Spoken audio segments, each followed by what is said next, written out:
I am Sir Geoffrey Blackwell-Dunmore of Chester, Knight of the Realm, veteran of campaigns too numerous and too muddy to recount. I departed this world in the year of our Lord 1348, taken by a pestilence that, I must say, showed considerably more creativity than the majority of what I am about to show you.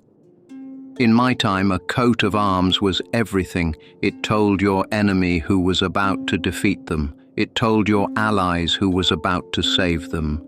It was bold. It was simple. It was legible from 50 yards on a battlefield through rain, mud, and considerable personal distress. The 50 states of America have had, by my reckoning, over 200 years to produce something worthy of a shield. Some of them, and I mean this sincerely, have done magnificently. Others have produced what I can only describe as a fever dream rendered in oil paint and optimism. I will rank them all, from the bottom to the very top. I will be fair. I will be honest. And I will try, with every fiber of my medieval soul, to understand why so many of you looked at a perfectly good shield and thought, yes, a steamboat, that's the one. Let us begin. Oh, wait. Before we begin, a point of order. Some of you, the educated and insufferable among you, are already preparing to inform me that these are not strictly coats of arms, that many are state seals, that a seal is a different instrument with a different purpose, an authenticating device meant to be detailed, meant to be read up close, meant to be busy. And to those of you sharpening that particular quill, I say, I know what a seal is. I have pressed more wax than you have ever seen. I know the difference between a seal, a coat of arms, and, heaven help us, a flag, which is an entirely separate discipline governed by its own scholars, the vexillologists, of whom I am politely terrified. I know all of this. I am holding them to the standards of heraldry anyway. Because a shield is a shield, a charge is a charge. And if you are going to put a steamboat on something and present it to the public as the emblem of a sovereign state, then you may stand for inspection alongside the lions of England and the eagles of Rome. You do not get to hide behind the word seal. Consider it a compliment. I am judging you as heraldry because I am pretending you were brave enough to be heraldry. Now, Kansas. Kansas. Oh, Kansas. Where to begin? I'm looking at a shield that contains, and I want you to understand I have counted carefully, a sunrise, a river, a steamboat, a settler's cabin, a farmer ploughing a field, a herd of bison being hunted by men on horseback, and a wagon train heading into the distance. There are also 34 stars. This is not a coat of arms. This is a landscape painting that got lost and ended up on official government documents. Heraldry has a rule, and it is not a suggestion, it is a rule, that your design must be identifiable at a distance. I could stand 6 inches from Kansas and still not know what I was looking at. The motto, to Kansas's credit, is ad astra per aspera, to the stars through difficulties. Sir Geoffrey respects that motto enormously. He simply wishes someone had applied that same ambition to the shield itself. Kansas, you are last. I believe in your potential. Montana describes itself as big sky country. I have seen the sky. It is large. I will grant them that. What Montana has placed on its coat of arms is a plough, a pickaxe, and a shovel, leaning against each other, like 3 friends who have given up. There is also a waterfall which is perfectly pleasant, and a sun which is doing its best. Montana, I do not doubt that you have a magnificent landscape. I am told it is breathtaking. But breathtaking landscapes are not heraldry. They are tourism brochures. These are different things. The motto is Oro y Plata, gold and silver. In Spanish, Montana is not in Spain. I have questions. I have many questions and nobody to ask them to. 49. Better luck with the scenery. Nebraska has a steamboat on it as well. I just want to note that for the record. Moving on. South Dakota has also put a steamboat on its coat of arms. I am beginning to wonder if there was a steamboat salesman going door to door in 1889 who was very, very persuasive. Alongside the steamboat, a smelting furnace, a farmer, and a blazing sun. It is not without ambition. South Dakota clearly wanted to communicate that it was a serious, industrious territory ready for statehood, and it succeeded in communicating that. It simply did not succeed in producing heraldry. The motto is, "Under God, the people rule," which is a fine sentiment, and one that I, as a medieval knight, find both admirable and slightly alarming. 47. The steamboat does not improve with repetition. Iowa features a citizen soldier standing in a field, holding a rifle and the American flag, with a steamboat on the river behind him and an eagle above. I want to be clear, the soldier is fine, the eagle is acceptable, the flag is understandable. But the steamboat, Iowa, the steamboat.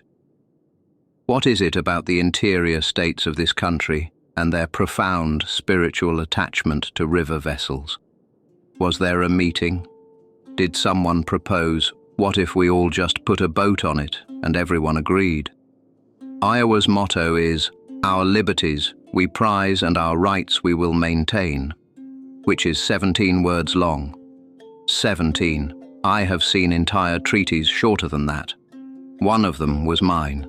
I lost. 46. Put the boat away. Minnesota's shield shows a farmer plowing a field near St. Anthony Falls while a horseman rides toward the horizon. Minnesota, to its great credit, redesigned this imagery in recent years after acknowledging that the original was, to use my most diplomatic phrasing, deeply problematic. Credit where it is due for recognizing the error and acting on it. That is more than most states manage. What remains is, heraldically, a farmer ploughing a field near a waterfall. The motto is L'Étoile du Nord, the Star of the North, in French. Minnesota is not in France either, but at least French was once spoken by people who were actually there. The North Star is a wonderful heraldic concept. Sadly, the North Star does not appear on the shield. The plough does. 45. You have good bones, Minnesota. Someone simply buried them under agriculture. Oklahoma. I must be honest with you about Oklahoma. At the center of Oklahoma's Great Seal is a 5-pointed star, and inside each point of that star is another, smaller seal, the seals of the 5 civilized tribes, and in the center of the star, a frontiersman and a Native American shaking hands beneath Lady Justice. And surrounding the central star are 45 smaller stars, each representing a state that entered the Union before Oklahoma. Let me summarize. Oklahoma has put a seal inside a seal inside a seal. It is seals all the way down. It is the heraldic equivalent of standing between 2 mirrors and watching yourself disappear into infinity. Now, I want to be fair. The symbolism is genuinely meaningful. The handshake represents a real and complicated history. The 5 tribes deserve their representation. There is sincere intent here. But as heraldry, you could not identify this from 50 yards. You could not identify this from 5 yards. You would need to be holding it in good light, possibly with a magnifying glass forged for the purpose. 44. The most sincere clutter in America. Alaska joined the Union in 1959, which gave it the advantage of seeing what everyone else had done and the opportunity to do better.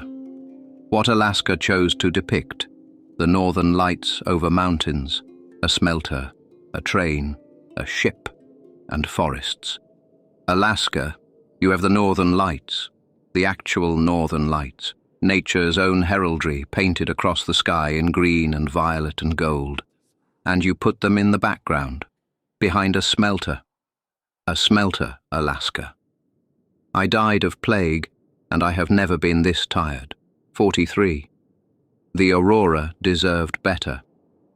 Tennessee has looked at the grand tradition of heraldic allegory, the lions, the eagles, the figures of virtue and justice, and decided that what it really wanted was clarity. The shield shows a plough labelled agriculture and a riverboat labelled commerce. They are labelled, the items on the shield are labelled. I understand the impulse toward transparency, I do. But part of the entire point of heraldry is that the symbols speak for themselves. A plough says agriculture. You do not need to write agriculture next to the plough. That is what the plough is for. The motto, agriculture and commerce, is also the two labelled items on the shield. Tennessee has achieved perfect thematic consistency between its motto and its imagery by having both say exactly the same thing twice. 42. Bold commitment to the literal. Nevada has mountains, a silver mine, a steam train, and 36 stars, marking itself as the 36th state admitted to the Union. The motto is battle-born, recording that Nevada achieved statehood during the Civil War. That is actually quite compelling history, and Sir Geoffrey approves of mottos that mean something specific. The rest of it is, I'm afraid, the usual arrangement of industries on a landscape that America has decided constitutes heraldic design: mountains, mines, trains, the Nevada sun, which I am told is significant. Nevada is Las Vegas now. I am told Las Vegas is extraordinary. I am told it is unlike anything in the world. And Nevada's response to representing itself heraldically was mines. 41. You are more interesting than this suggests. Indiana's coat of arms dates to the year of its statehood, 1816, which is admirable. Getting your heraldry done promptly shows good administrative character. The scene depicted: a woodsman felling a tree while a bison leaps away and the sun rises in the background. It is, I will admit, at least a scene with movement. Things are happening. The bison is fleeing. The woodsman is committed. The sun is rising with what I choose to interpret as enthusiasm. What Indiana is depicting is the frontier displacing the wild. It is honest, at least. More honest than most. It is still a painting on a shield rather than a coat of arms, but it has energy, and energy counts for something. 40. The leaping bison earns you this placement. Florida has a Seminole woman scattering hibiscus flowers in front of a sable palm tree, with a steamboat on the water behind her and a sun above. Florida. I am not going to say anything about the steamboat. I have said everything there is to say about steamboats. We are all aware of my feelings about steamboats. What I will say is that the Seminole woman is a genuinely dignified and meaningful heraldic choice, and the hibiscus flowers are a lovely piece of natural imagery. Florida has some genuine warmth here and a sense of place. The sun, I must note, looks slightly alarmed. I understand. I would also look slightly alarmed if I were associated with Florida. 39. There is something here. Florida. The steamboat is not it. Arkansas features the goddess of liberty holding a sword and shield, standing above a bald eagle with a shield on its chest, a sword in one talon, and an angel above that. This is a great deal of swords. Arkansas has assembled more swords per square inch than most actual battlefields I have personally visited. The motto is Regnat Populus, the people rule, which is a fine motto and correctly in Latin, which Sir Geoffrey always appreciates. The goddess of liberty is well-intentioned and the eagle is competent. The overall composition, however, gives the impression that someone was adding elements and simply forgot to stop. 38. Put away one sword, just one, as a treat for Sir Geoffrey. Mississippi did something in recent years that Sir Geoffrey must acknowledge with respect. It started over. In recent years, Mississippi adopted new arms and it retired its old state flag entirely and designed a new one centered on a magnolia blossom. To willingly redesign your heraldry, to admit that the old version no longer served, takes a certain institutional courage. Most states cling to whatever they produced in 1876 as though it were handed down on a mountain. The arms themselves feature an eagle, which is, and regular viewers will know my position on this, the great American default. When an American state cannot think what to put on a shield, it reaches for an eagle. The eagle is rarely wrong. It is also rarely interesting. But the magnolia is specific. The magnolia is Mississippi. A single flower, particular to the place, is worth more heraldically than a dozen borrowed eagles. 37. The willingness to begin again earns genuine respect. Lead with the magnolia next time. Arizona's coat of arms was adopted in 1912 and features a copper miner, a dam, irrigated fields, cattle, and a rising sun. Arizona produces more copper than any other state in America. This is a real and significant fact. The copper miner is a legitimate heraldic choice representing genuine economic identity. The dam is also, I will concede, an impressive human achievement. Arizona built dams in a desert. That took considerable nerve.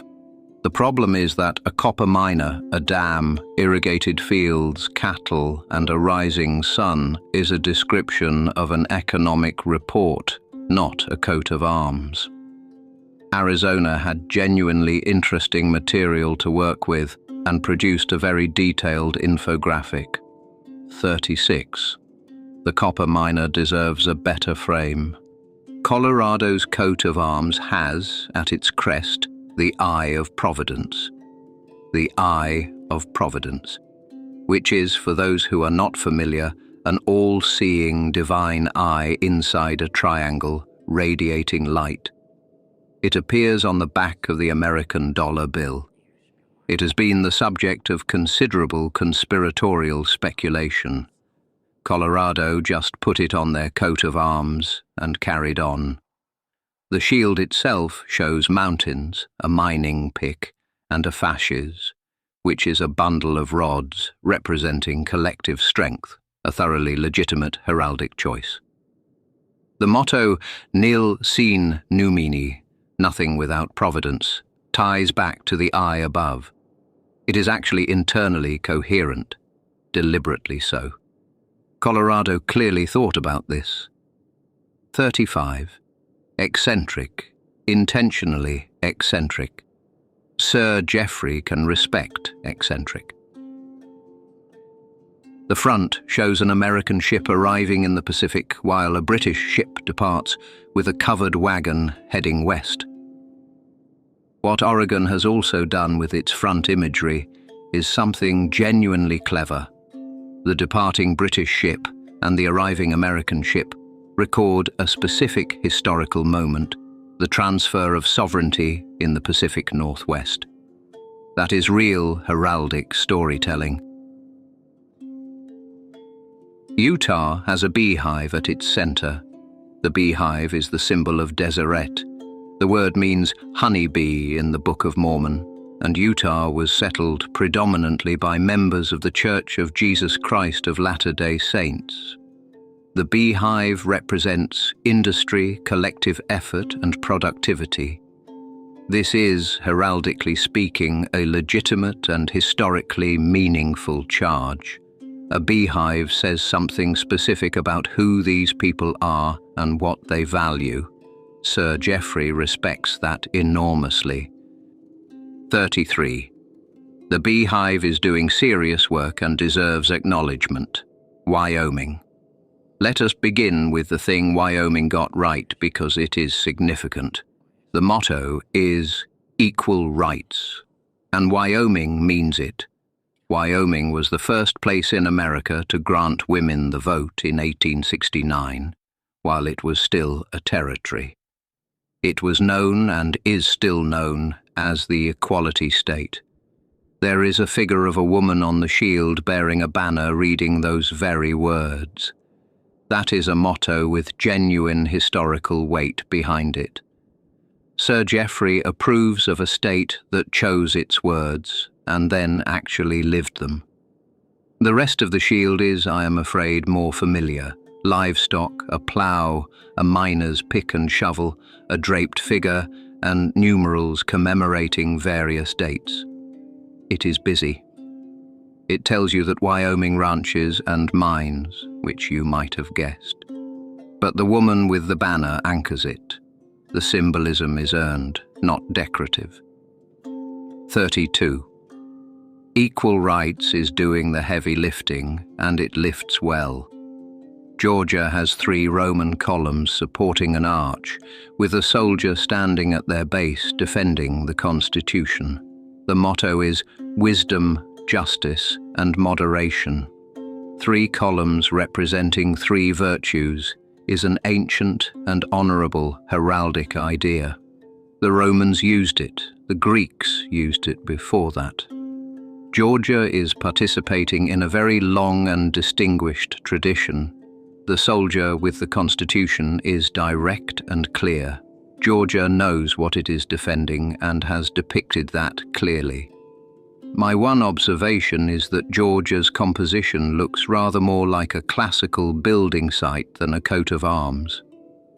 There is something slightly unfinished about 3 freestanding columns on a shield.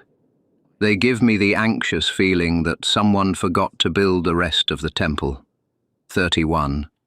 Intellectually sound, architecturally concerning. Ohio's coat of arms shows a rising sun over Mount Logan and the Scioto River. With 13 arrows, the rising sun is a fine heraldic charge. Bold, optimistic, legible. The 13 arrows are a neat reference to the original colonies. Ohio has actually done something quite sensible. It has used numbers symbolically. Numbers in heraldry, when they mean something specific, work. 13 arrows for 13 colonies. This is how you use symbols to tell a story.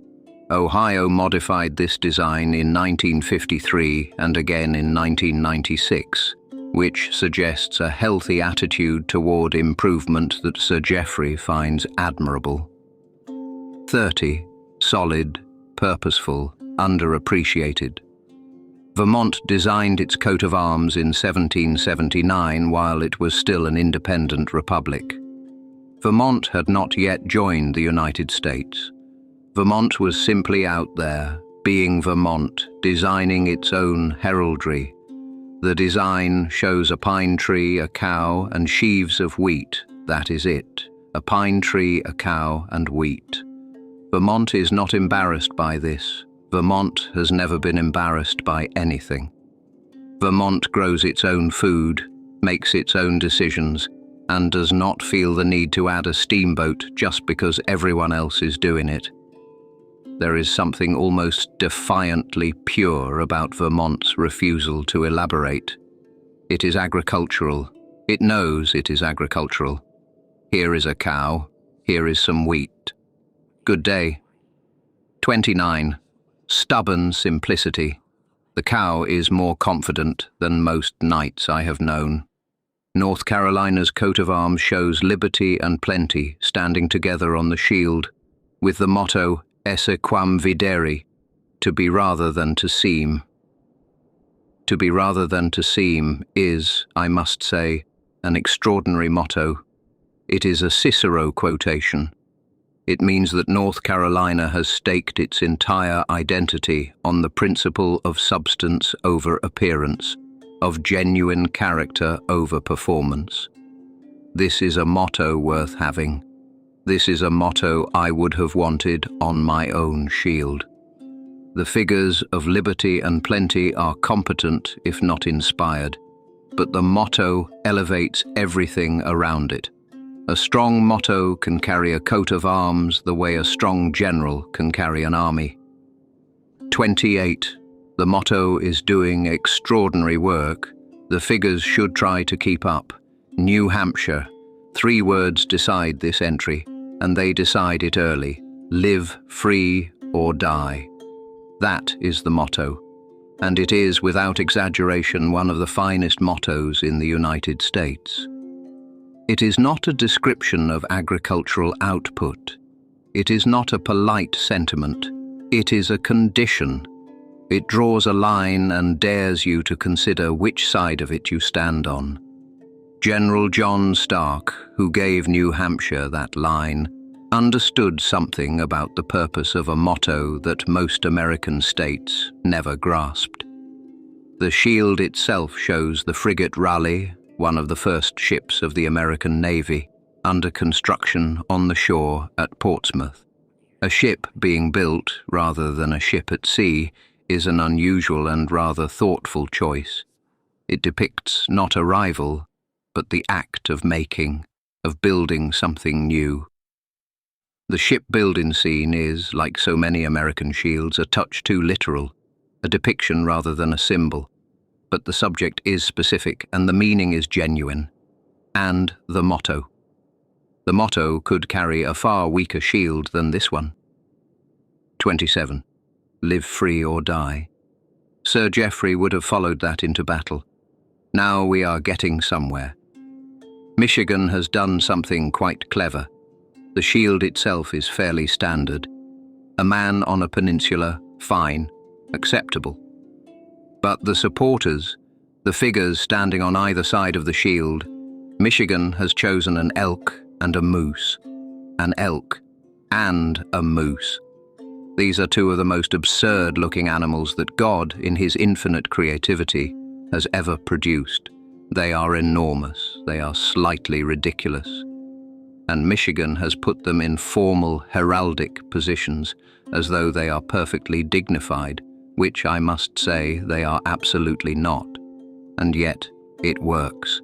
It works magnificently. The audacity of standing a moose on ceremony and asking it to hold a shield, I respect that deeply. That is the energy I have been waiting for. Michigan also has 5 mottos, which is 3 too many, but nobody is perfect. 26. The moose carries you. Maine has a moose under a pine tree, with a farmer and a sailor as supporters, and the North Star as its crest. The motto is, Dirigo, I lead. The North Star as a crest is a magnificent heraldic idea. In the age before modern navigation, the North Star was the fixed point around which everything else turned. To claim it as your symbol is to claim constancy, reliability, permanence. Well done, Maine. The farmer and sailor as supporters represent Maine's 2 great industries, and they work. They are specific to the place and the time. The moose is perhaps slightly too casual for a formal heraldic occasion, but this is Maine, and casualness is perhaps the point. 25. Dirigo is doing significant heavy lifting for what is otherwise a very relaxed coat of arms. Illinois features a bald eagle perched on a boulder, holding a shield on its chest, and a banner reading, State Sovereignty, National Union. The eagle facing left rather than right was apparently the subject of heated political debate in the 19th century, which tells you a great deal about Illinois and also about the 19th century. State sovereignty, national union, is an interesting tension to put on a coat of arms. It is essentially a political argument compressed into 4 words.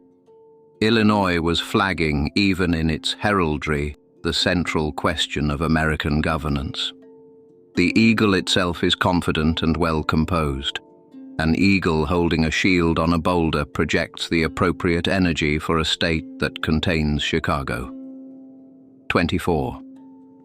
The political ambiguity is, in retrospect, prophetic. Wisconsin has a sailor and a miner as supporters, flanking a quartered shield containing a plow, an arm and hammer, an anchor, and a pick and shovel. A badger sits as the crest above, the badger. Wisconsin's crest is a badger. I want to say something in defense of the badger. The badger is tenacious, fierce, and will not back down from something considerably larger than itself. These are excellent heraldic qualities.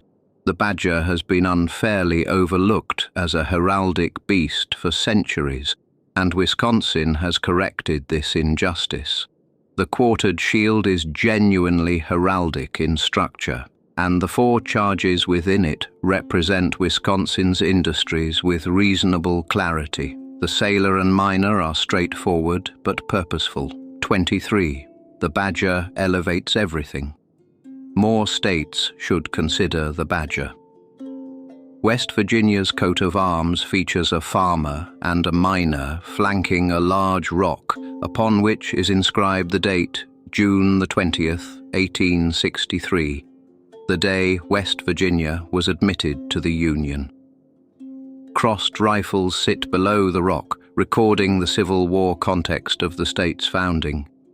West Virginia literally broke away from Virginia because Virginia left the Union.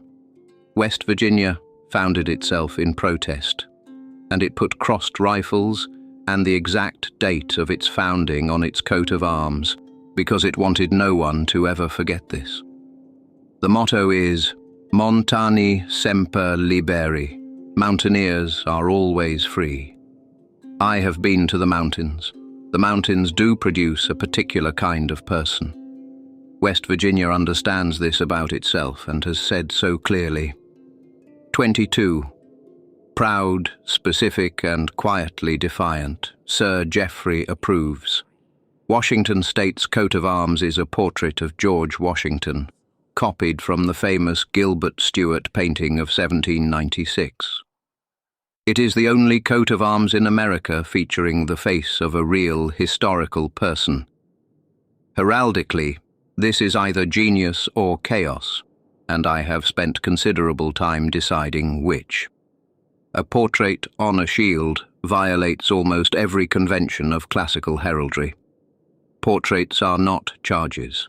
Faces are not symbols. They are faces. And yet, George Washington's face is, in America, a symbol. It appears on the currency. It appears on monuments. It is perhaps the single most recognizable image in American civic life. Washington State looked at its name and said, "We know exactly what to put on this shield." 21. Technically incorrect. Completely understandable. Audacious, even. Kentucky's coat of arms shows 2 men embracing. They are often identified as Daniel Boone, the frontiersman, and Henry Clay, the statesman, representing the 2 great traditions of Kentucky's identity. The motto is, "United we stand, divided we fall." 2 men embracing on a coat of arms is not an image you see every day, and Sir Geoffrey finds this rather moving. Heraldry tends toward competition and combat. Kentucky chose friendship. Kentucky chose to depict 2 people from very different worlds reaching toward each other. Is the composition somewhat awkward? Yes. The embrace looks slightly like 2 people who have just finished arguing and are not quite sure how to end the conversation. But the sentiment is genuine. 20. Unexpectedly touching. The hug is valid. New Mexico's coat of arms shows a small American eagle perched atop a larger Mexican golden eagle, which is itself perched in the traditional posture of the Mexican national emblem, standing on a cactus with a serpent in its beak. What New Mexico has depicted is the 1848 transfer of sovereignty from Mexico to the United States. The American eagle sits above the Mexican eagle. The larger eagle remains unthreatened, representing the Mexican heritage of the territory. The smaller eagle represents the new authority. This is genuinely sophisticated heraldic storytelling. New Mexico has encoded a specific historical moment, a complicated moment, a painful moment, into two birds and made it permanent on an official seal. 19. More historically literate than it is given credit for. Idaho's coat of arms was designed by Emma Edwards Green, the only U.S. state coat of arms known to have been designed by a woman in 1866. The shield shows a woman holding scales of justice beside a miner with a river, mountains, and forests in the background. Emma Edwards Green put a woman on the shield at a time when women could not vote. She also made the female figure central and equal, not a decorative allegory floating above the scene, but a figure standing on the ground beside the miner, holding justice. This was a choice, and it was a deliberate one, and history has vindicated it rather considerably. 18. The designer deserves her name said aloud. Emma Edwards Green. Remember it. California's coat of arms features Minerva, the Roman goddess of wisdom, who, the mythology notes, was born fully grown, having skipped childhood entirely. California chose Minerva specifically because California skipped the territorial phase and went directly to statehood. California is the Minerva of states. Also on the shield, a gold miner, a grizzly bear, ships in the bay, and 31 stars. It is cluttered. Genuinely cluttered. California has a grizzly bear, and a Roman goddess and mountains and ships, and it put all of them on one shield because it is California, and restraint has never been the brand. But the Minerva symbolism is brilliant. It is exactly the kind of learned classical reference that justifies putting a goddess on a coat of arms. 17. The idea is a 10. The execution is a 6. California splits the difference. North Dakota waited until 1957 to formally adopt its coat of arms, 68 years after becoming a state in 1889. And when North Dakota finally sat down to design its heraldry, it produced something genuinely proper, an Indian arrowhead in gold on a field, a green bend with 3 gold stars, and a bow and arrows as the crest. The motto is "Strength from the soil" in plain English. This is actual heraldry, a proper charge on a proper field with proper tinctures. The arrowhead acknowledges the indigenous heritage of the land with dignity rather than tokenism. The green bend and gold stars are bold and simple. North Dakota took 68 years and made it count. 16. Late, but correct. Worth the wait. New York's coat of arms features liberty and justice as supporters on each side, with a rising sun over the Hudson River on the shield, and an eagle perched on a globe as the crest. This is an enormously confident coat of arms. An eagle on a globe. New York looked at the world and put an eagle on top of it and called it a crest, and nobody argued because it is New York. Liberty and justice as supporters are a conventional choice, but New York executes them with conviction. The rising sun over the Hudson is genuinely beautiful imagery. The great river at dawn is a sight worth commemorating. The globe under the eagle's feet is, I will note, the entire world. New York has claimed the world as a decorative element on its coat of arms. This is very much a New York thing to do. 15. Audacious. Fully earned. Delaware was the first state to ratify the Constitution in 1787, and it has carried this distinction with considerable dignity ever since. The coat of arms, formally adopted in 1847 but based on imagery dating to 1777, shows a shield with an ox, a sheaf of wheat and corn, with a farmer and a soldier as supporters. Delaware is a small state, and it has never pretended to be otherwise. It grows things. It was first. That is the argument, and the coat of arms makes that argument plainly. The farmer and soldier as supporters are a good pairing. The two things a young state needed most in 1777 were food and defense, and Delaware acknowledged both. 14. Modest, honest, and first. First counts for everything. Alabama's coat of arms, adopted in 1939, is divided into 5 sections recording every government that has held sovereignty over the territory: France, Spain, Britain, the Confederacy, and the United States. This is an extraordinary heraldic decision.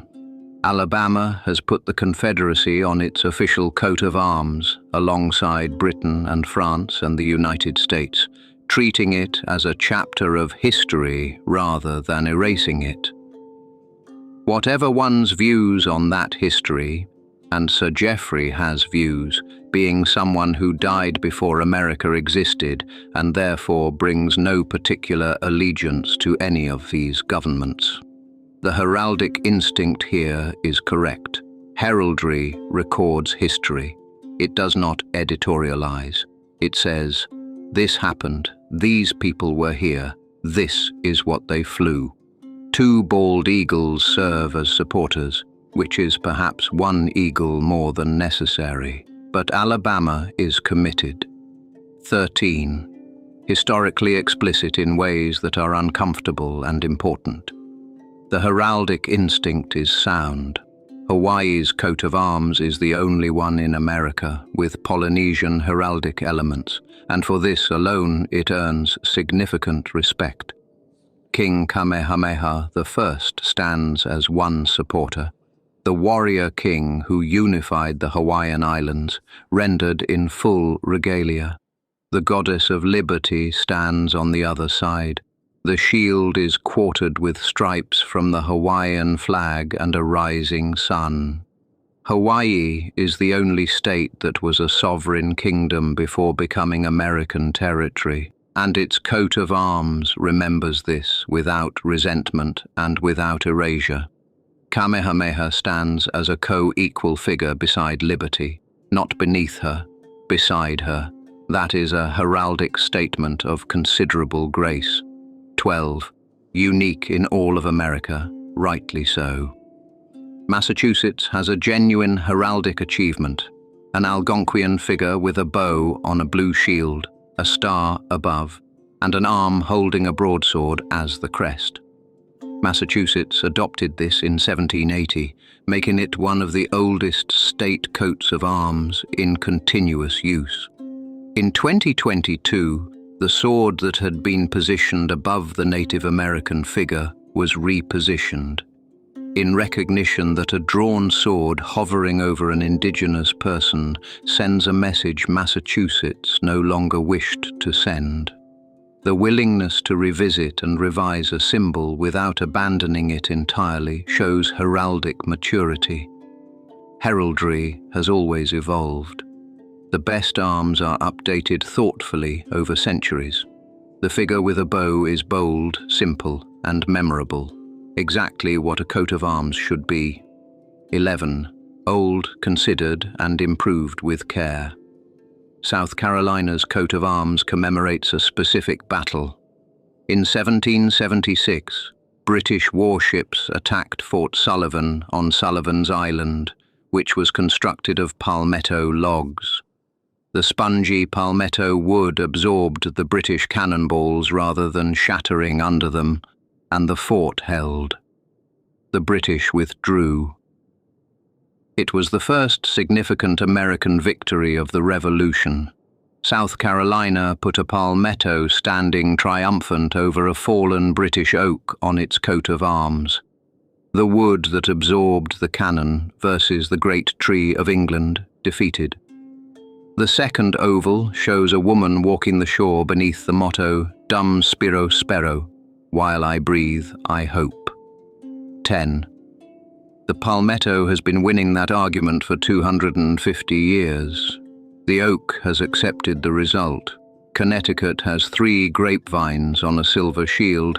That is the coat of arms. 3 grapevines, silver field. The blazon, the formal heraldic description, is argent, 3 grapevines proper, supported and fructed. The imagery traces back to the colony seal of 1647, making it one of the oldest continuous pieces of American heraldry in existence. This is real heraldry. Proper tinctures, proper charges, proper design, clean, bold, and completely legible from any distance. You would recognize Connecticut's grapevines across a battlefield, in fog, in rain. Connecticut looked at what heraldry actually requires and produced it. 9. Unpretentious, correct, older than most people realize. Sir Geoffrey salutes the grapevines. Number 8, Missouri. 2 grizzly bears standing upright in full heraldic supporter posture, holding the shield between them with the relaxed confidence of animals who have decided that formal heraldry is something they are now participating in. The shield itself is well designed. The national arms on one half, a grizzly bear on a crescent on the other, recording that Missouri was the western frontier of the United States in 1822. The motto, Salus Populi Suprema Lex Esto, let the welfare of the people be the supreme law, is proper Latin and a genuinely noble sentiment. The bears are entirely in charge of this coat of arms, and they know it. 8. Now, number 7. Number 7 is Connecticut. No, Connecticut is 9. I have just done Connecticut. Number 7 is Missouri. No, that is this one. That is 8. That is the bears. Give me a moment. Number 7. I am going to do this correctly. Texas. A lone star circled by live oak and olive branches. A single gold star on a blue field. Adopted in 1839 by the Republic of Texas, before Texas was even part of the United States. The Lone Star has become one of the most recognized symbols in America. Simple, bold, completely legible. Texas had no shortage of things it could have told you about itself. It chose one star. Restraint, from Texas of all places. Sir Geoffrey did not see that coming and respects it enormously. 7. Now. Number 6. Number 6. Number 6 is, I want to say, Rhode Island. The page says, Rhode Island. I am going to trust the page because 678 years of death have taught me that the page is wiser than the night. Number 6, Rhode Island. The page was right. The page is always right. Rhode Island's coat of arms is a gold anchor on a blue field, 13 stars around it, and a single word. Hope. One word. Hope. Rhode Island is the smallest state in the Union and has never pretended otherwise. It does not need a grizzly bear or a moose or 13 allegorical figures. It has an anchor and a word. The anchor is the old Christian symbol of hope, an anchor for the soul, and Rhode Island has used it continuously since 1647. A single-word motto in plain English, because Rhode Island knew that hope does not need translating. 6. Perfect economy. the most confident understatement in American heraldry, and exactly the steadying influence Sir Geoffrey required at this precise moment. There, I have recovered. We proceed to the top 5 with the dignity befitting a knight of 3 campaigns, and we will not be discussing the preceding 30 seconds ever again. Number 5, New Jersey, and almost nobody gives New Jersey the credit it is owed. New Jersey adopted its coat of arms on the 10th of September 1776, less than 10 weeks after the Declaration of Independence. New Jersey was not going to wait. The shield has 3 ploughs on a blue field.